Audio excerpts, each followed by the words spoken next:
Now, why the hell he had bail at all, some of us may never know.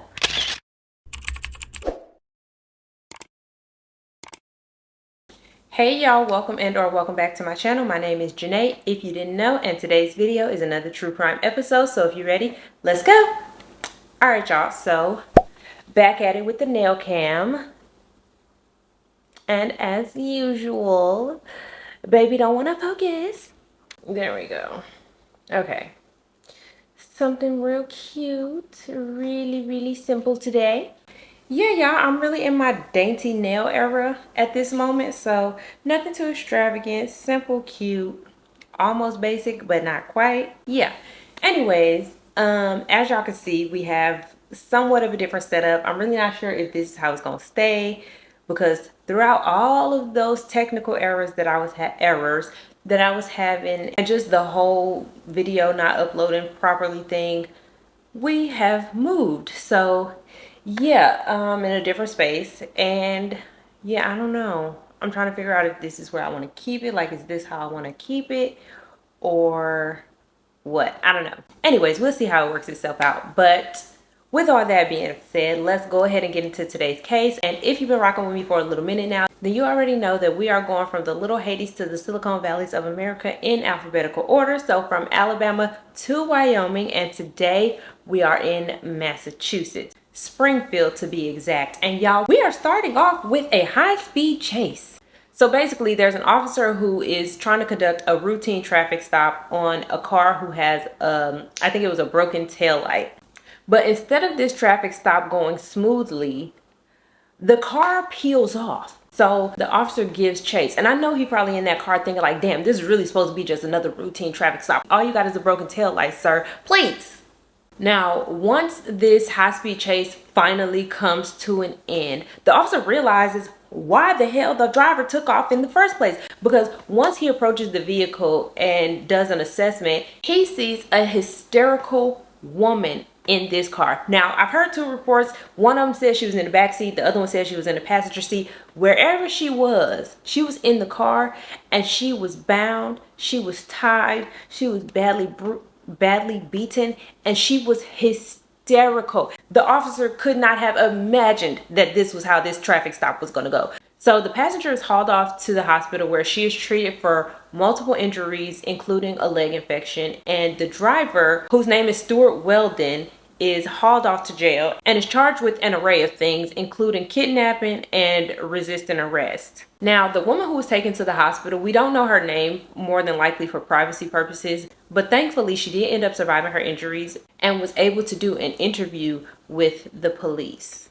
Now, according to her, this was not Stewart's first rodeo at all. And her kidnapping and torture was just the tip of the iceberg. But before we get into that, I'm gonna take y'all back to the beginning and tell y'all how we got here and tell you everything that led up to this high-speed chase. So like I said, the driver of the car's name is Stewart Weldon, and he was born in Queens, New York on June 24th, 1977. Unfortunately, at some point in his early life, his dad would pass away, and sometime after his dad's passing, his mom would move him from Queens, New York to Montclair, New Jersey. And this, as far as we know, is where all of Stewart's troublesome behavior began. So in 1996, when Stewart was just 19 years old, him and a friend whose name was Dwight Pottinger was kicking it at a local mall called Lackawanna Plaza Shopping Center. And this is where they met up with three girls. Now, whether they met them while they was at the mall or they knew them prior to and met up with them while they was at the mall, the five of them end up in a car together to go to a party. And once the party was over, Dwight and Stewart offered to give the girls a ride home, and the girls accepted. So it's time to take the girls home. They drop girl one off. No problem, no biggie. She get out, tell her friends, all right, y'all be safe. I'll see y'all later, yada, yada, yada. They drop girl two off. Same deal. All right, I'll talk to you later, girl. Get home safe. Love you, yada, yada, yada. Boom. But when it was time to drop girl three off, Dwight and Stewart had different plans. It was said that she was held against her will at gunpoint and was essayed. Now, thankfully, this young lady did physically survive this assault, and she did go to the police. and Sheldon and Dwight were arrested. Did I call him Sheldon? If I said Sheldon at any point, just know that that meant Stewart. Because I've been calling this man Sheldon since I've been researching this case, and it just won't leave my mind. Anyway, I couldn't find out how much time Stewart did for this crime, nor Dwight, but Dwight don't really matter too much more in the rest of this case.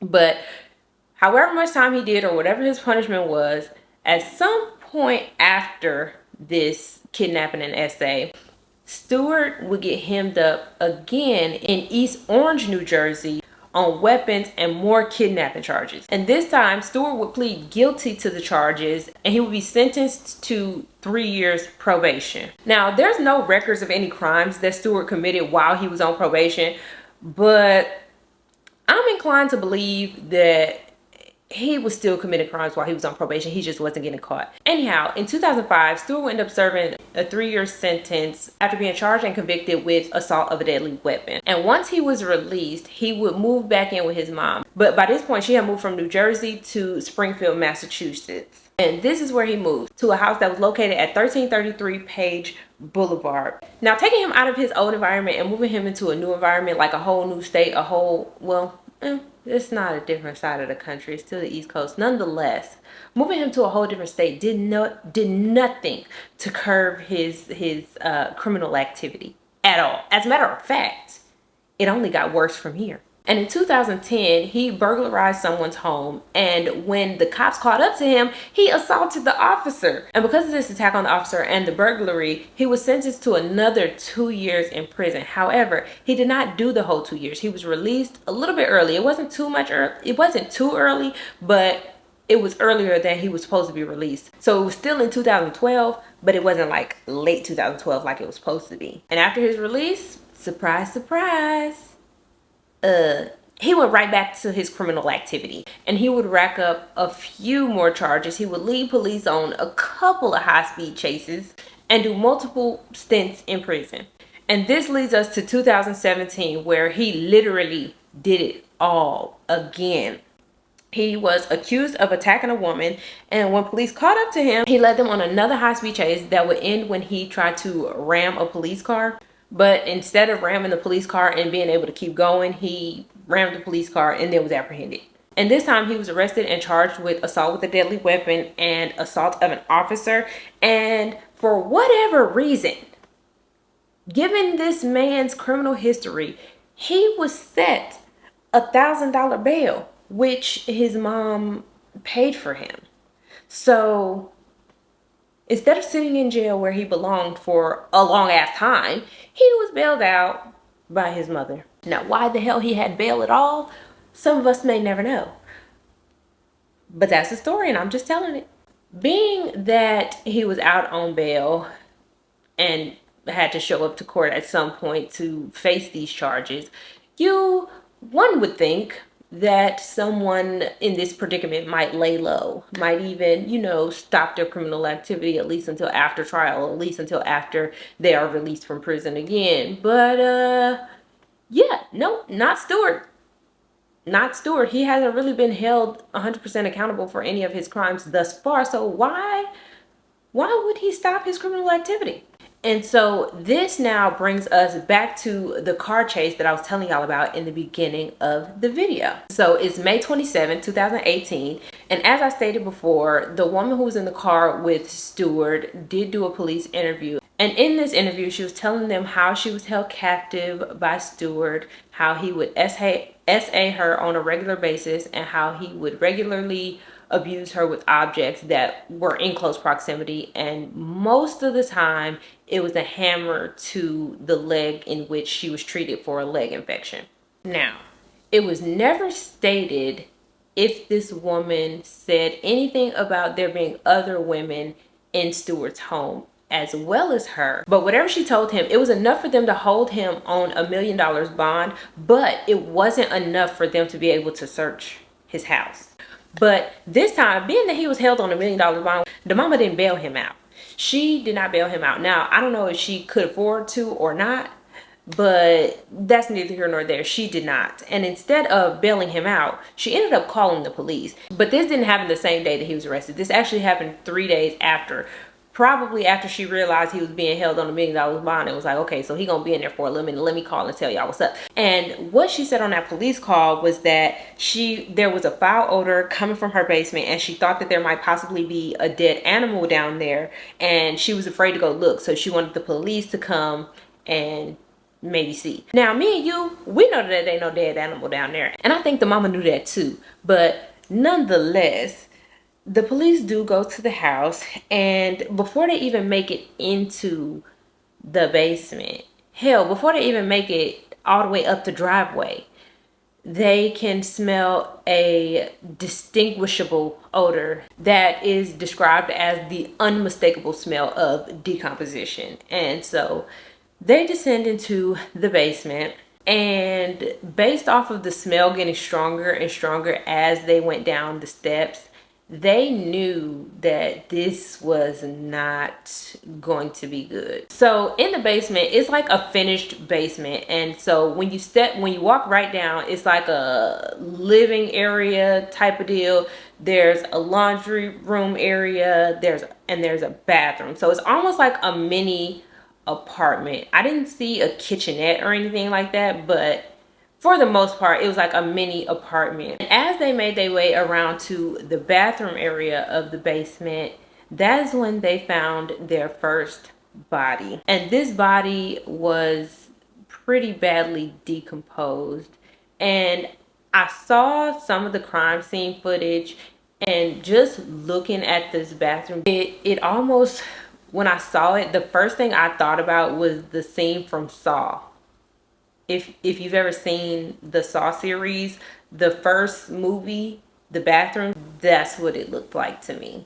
And not only had this young lady who was found in the bathroom been badly beaten, but she was also tied and gagged. So they process that scene and do all of the work that they need to do in there. And then they make their way over to the garage. And this is where they find yet another decomposing body. And this body was surrounded by flies and pretty much haphazardly covered up with like trash and cardboard and boxes and stuff. So they processed this house all night and into the next day. And when the sun rises, one of the detectives notices a disturbance in the dirt near a shed. And because of this disturbance in the dirt, they want to bring out a cadaver dog just to see if there's anything there that can be found. And they do bring out the cadaver dog, and the cadaver dog hits on this disturbed piece of land, and they dig it up, and this is when they find their third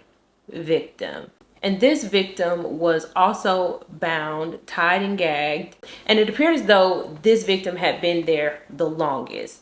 But thankfully, though, they were able to identify all three of the victims despite their levels of decomposition. And the three victims' names were America Linden, Ernestine Ryans, and Kayla Escalante. So we'll start with America Linden. She was the victim who was found buried out by the shed. She was born on February 9th, 1984 in Holyoke, Massachusetts. And her friends and family actually did not call her by her first name. They actually called her by her middle name, which was Jordan. And when I heard that, my brain kind of went off on a tangent. And I wondered if some of her family members didn't even know that her real name was America, because I know that I got a cousin whose name I did not know for the longest. I only knew his nickname, right? And I knew what his nickname was short for. I knew the name that his nickname was short for. But one day I was reading something and I was like, who is this? It said his first name. And everybody in my family was like, that's such and such. I was like, but I thought his name was blank. They was like, yeah, that's his middle name. And I was flabbergasted. I was, girl. Anyhow, she was the mother of two. She had two daughters named Tajay and Niaja. And it said that she had a passion for reading urban fiction and mystery. And in addition to reading, she also loved to listen to music. But she was not a one genre type of girly. She was one of those who listens to everything. She had an array of different genres that she liked to listen to. So one day it could be pop, the next it's rock, the next it's indie, and whatever else, country and all. she was gonna listen to it if it gave her a vibe. And speaking of vibe, you was not about to catch Miss America Jordan outside without her nails done. And even though her taste in music was wide and vast, the same could not be said for her style of nail, because you was only gonna catch her in one of three colors, and that was purple, red, or pink. But it was still always gonna be tea. And to top it all off, it said that Jordan had a vibrant personality. So sis was just yum yum tea. She sounds like a happy-go-lucky, fun, you not about to catch me out in these streets looking crazy ass girl. And I love that. Now, according to an article that I read, Jordan was last seen in June of 2017. However, she wouldn't be reported missing until December 1st of 2017. And that's simply because it seems like to me that her family expected her to show back up, because this wasn't the first time that she had been reported missing. And all of the other previous times that they had filed a missing persons report, Jordan showed back up. And so this time they were fully expecting her to pop back around. But unfortunately, this time was different, and she would not be returning. Jordan was only 34 years old when she was murdered. Now, the next victim was Ernestine Ryans, and this is the victim who was found out in the garage. She was born in Hartford, Connecticut on October 23rd of 1970. And she too was the mother of two daughters named Kiara and Miracle. And Ernestine was described as the life of the party and one of those people who was always smiling. And once again, when I heard this, my mind went on a tangent, because I have a best friend who is always smiling. No matter the situation, no matter what she's going through, she's still gonna be smiling. And it's just like, girl, I thought we were sad. Anyways, it was said that whenever Ernestine decided to pop out, she was always going to be popping out in something that was eating the girls up. She was very much stylish, very much giving that girl. And despite the stereotype that we can't swim, Ernestine absolutely loved to swim. And she loved the beach, very much giving beach baddie. And her brother said that nobody ever had nothing bad to say about his sister. Now, sadly, when Ernestine went missing, one of her daughters was actually pregnant. And she ended up giving birth still not knowing her mother's whereabouts. So she was very much still worried about her mom while she was giving birth. Because her daughter knew that no matter what Ernestine was going through, she would not have missed the birth of her grandchild. Because similar to the previous victim, the family of Ernestine said that she had gone missing before. But once again, she always showed back up. She was last seen on March 8th of 2018, and by 10 days later, on March 18th, the missing persons report was filed, because that had been the longest that she had ever just disappeared. She was just 47 years old. Now, moving on to the last victim, Kayla Escalante. She was the victim who was found first in the bathroom. She was born on May 30th, 1991 in Springfield, Massachusetts. And once again, she was also a mother, but instead of two daughters this time, she only had one. And at the time of Kayla's murder, her daughter was only 3 years old. And Kayla was described as a beautiful person inside and out, one who would give the shirt off her back if you needed it. And just like Ernestine, you would always catch Kayla smiling no matter what she was going through. One of her friends said that she was like a big ball of smiles. She was always in a good vibe. And just to give a little bit of small testament to Kayla's character, in 2016, there was a young lady who went missing by the name of Brianna Cuoco. And Kayla joined a search party and canvassed the area looking for the young lady. Unfortunately, though, Brianna would end up being found deceased in the Connecticut River. But the fact that Kayla even joined the search party just shows a piece of the caring nature that she had. Unfortunately, though, 2 years later, she would be now a missing person. Now, I've seen and read two different things regarding her disappearance. One, I read that nobody ever reported her missing at all. But then I also seen that she was reported missing in April of 2018. So whichever one of those true, I really do hope someone was looking for her, and I really hope that she was in fact reported missing, because she was only 26 years old at the time of her murder. Her and the other two ladies were actually found on Kayla's 27th birthday.